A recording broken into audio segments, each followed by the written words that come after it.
ఈరోజు చాలా సంతోషం. ప్రతి సంవత్సరం మాధవి గారు మరి మహిళా పారిశ్రామికవేత్తలను ప్రోత్సహించడం కోసం, మహిళలను వ్యాపార రంగంలో వృద్ధిలోకి తీసుకురావడం కోసం వారు కృషి చేస్తూ ఉన్నారు.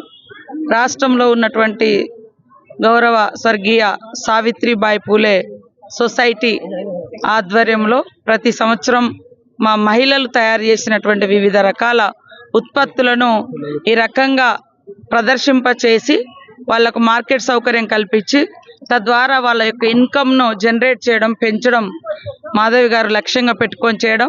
లాస్ట్ ఇయర్ కూడా నేను పీపుల్స్ ప్లాజాలో ఇనాగ్రేషన్ చేయడం జరిగింది. ఈరోజు శిల్పారామంలో చేస్తా ఉన్నాం. ప్రతి ఒక్కరికి పేరు పేరున మనస్ఫూర్తిగా వెల్కమ్, ఆహ్వానం పలుకుతున్నాం. మహిళలతో ఉండండి, మహిళల్ని సపోర్ట్ చేయండి, మహిళా అభివృద్ధికి, ఆర్థిక రాజకీయ అభివృద్ధికి తోడ్పడండి. వాళ్ళ కాళ్ళ మీద వాళ్ళు నిలబడడం కోసం ఇలాంటి బిజినెస్లన్నీ కూడా ఎంకరేజ్ చేయడం చాలా అవసరం. ఈరోజు మా మహిళా సంఘాలను చూసినప్పుడు మేము కూడా వాళ్లకు ప్రతి సంవత్సరం 20,000 కోట్ల రూపాయలు మహిళలకు వడ్డీ లేని రుణాలు బ్యాంక్ లింకేజ్ ద్వారా ఇప్పిస్తా ఉన్నాం.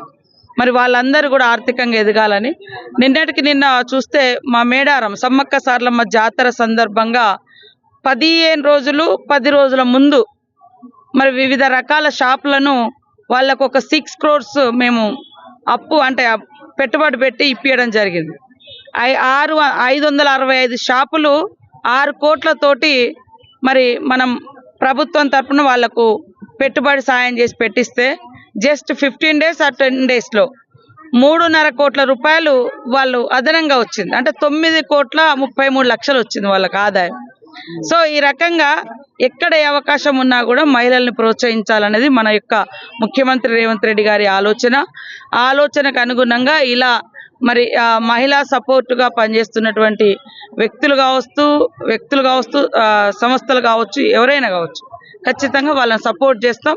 అందుకే నేను ఈరోజు మాధవి గారు ఈ యొక్క కార్యక్రమాన్ని ఇన్వైట్ చేసినందుకు రావడం జరిగింది. అందరూ ఈ యొక్క శిల్పారామంలో ఈరోజు మాధవి గారు పెట్టినే ఉన్నాయి. అటు గవర్నమెంట్ నుంచి కూడా మరి గ్రామీణ ఉత్పత్తులను కూడా అక్కడ ఏర్పాటు చేయడం జరిగింది. వాళ్ళకి షాప్స్ కూడా కేటాయించడం జరిగింది. కాబట్టి రండి, వీక్షించండి, కొనుగోలు కూడా ఇక్కడే చేయండి. మహిళలకు తోడ్పాటుగా ఉండాలని కోరుతా ఉన్నా. అందరికీ శుభాకాంక్షలు.